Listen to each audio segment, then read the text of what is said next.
four-star quarterback out of Mission Hills, Miller Moss, committed to play at USC. That is a tremendous big deal because USC already had a quarterback commit. His name is Jake Garcia, and he's a little bit higher rated than Moss, but not that much. This is not like taking an also-ran quarterback. These are two dudes that could start for any Power 5 team in the country. Anyone. Both are top 100 prospects, and they're not top 50 prospects because Moss ranks just outside of the top 50. Now, I've always heard that the letters USC recruit themselves, but if you look at the team rankings and you see USC at number 4 after an 8-5 year, you'll begin to understand. After getting your butt kicked in the Holiday Bowl by Iowa, you'll begin to understand. Now, they have revamped a lot of their staff, Clay Helton has, firing Clancy Vandagriff, bringing in Todd Orlando after saving him from being a linebackers coach at Texas Tech for Matt Wells, who's his buddy, and then keeping Graham Harrell on staff at a time when he was in really high demand, particularly at Texas, because Tom Herman wanted Graham Harrell before he ended up with Mike Yurcich. Add to that, USC might have the opportunity to land Corey Foreman, who is the number 1 player in the 247 Sports Composite, strong side defenseman, and his buddy Mason Smith, who's one of the top defensive tackles in the state of Louisiana. But the idea of two quarterbacks that are that highly rated signing their national letters of intent, whether it be early signing period or February, is a little far-fetched, but not as far-fetched as it once was. Remember, it wasn't that long ago that Texas took 2 quarterbacks in their recruiting classes, right? We all know they ended up with Hudson Card, right, among others, and they ended up with the best athlete in the state of Texas as well, right, also playing quarterback. Then Rashawn Johnson, who was supposed to play quarterback, has become their second best running back, and I think he's going to stick at that position for the foreseeable future because he's that good at it, and you only one dude can play quarterback at a time. Now, thinking about how this looks for the landscape nationally, JT Daniels going to Georgia opens up a spot for Miller Moss to take. JT Daniels going to Georgia also could facilitate Brock Vandagriff believing that maybe he wants to go elsewhere. Now, Vandagriff has said, I don't mind the competition. I'll be there. It's fine. I know that Alabama would love to have a Brock Vandagriff. They also really, really wanted Miller Moss. And Moss said as much. He said, look, I was this close to going to Alabama, even with Bryce Young being a year ahead of me, because I really liked what it was going to be with Coach Sarkisian and Coach Saban. But he picked USC because he grew up watching Pete Carroll's USC. And of all people, Mark Sanchez played quarterback, which I found to be interesting. But people want a reason to root for USC. They want a reason to go to USC. They continue to pick up talent that they had no business getting based on how they have been the past 10 years. Brew McCoy was the number 1 athlete in the 2019 class. Most folks thought that he was a USC commit from the day he was born. Surprises folks with going to Texas, then ends up at USC anyway. Chris Steele was thought to be a USC lean for several years, right? Ends up at Florida. Doesn't go well. Takes the first plane back to Los Angeles to play for USC. I think that USC could be on the verge of building something worthwhile, but at the same time, I'm interested in the quarterback carousel because as much as we all believe that Caleb Williams is going to pull the trigger toward Oklahoma, he hasn't. Brock Vandagriff has before. Would Lincoln Riley take him back over a Caleb Williams who was a promise? Maybe. Or would one or both of them really consider Alabama at this point? Also, maybe. But because of the transfer portal and because of the value of that position, you're going to see movement. The idea that Jake Garcia and Miller Moss both stick at USC, even if they sign, I'd bet you money that it doesn't happen. Because I watched JT Daniels leave and because I watched Jack Sears go to, of all places, Boise State, where he's going to compete with Hank Bachmeier.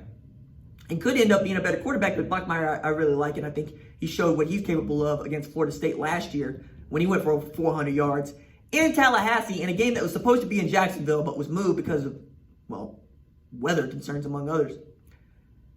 As we continue to think about what quarterback recruiting looks like, what Kirby Smart is doing, which is just filling his quarterback room with as many talented prospects as he can, is going to become normal, but it's still very, very hard to do. Because as much as fans want to know that kids don't want to back down from a challenge, what they really want is the best quarterback. And you know that if you don't have a talented quarterback in the room, you better. And you know that if one of the talented quarterbacks in the room ends up being a dud, you want to be able to pivot real quick. So the kids are also trying to make good decisions for themselves. They're trying to make sure that, hey, look, this spot over here gets sewn up pretty quick, and I know that I have the best opportunity to be the guy going forward. Knowing all along that if you don't have the goods, you're not going to get to play. So pick the place where you think you're going to have the most fun.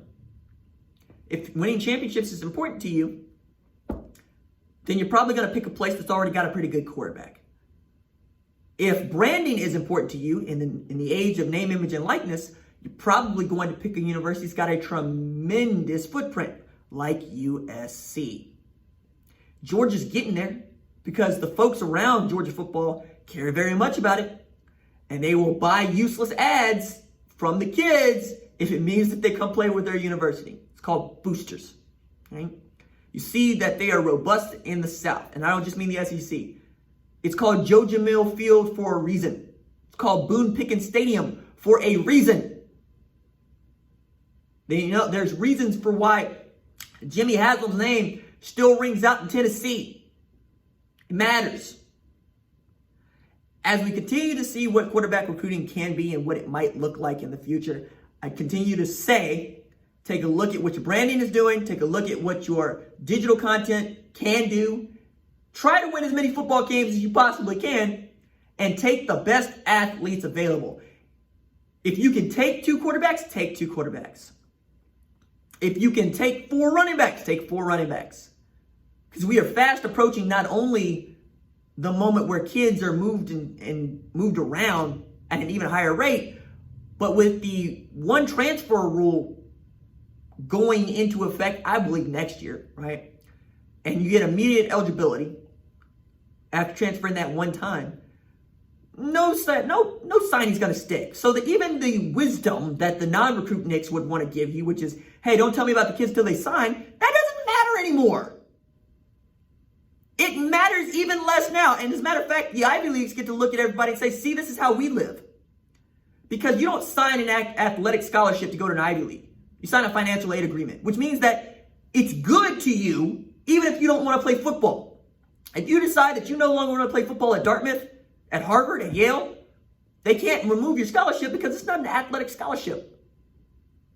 Now, knowing that the kids can move around, knowing that they have more agency than they've ever had before, and people talking about it's been professional sports, it's always been professional sports.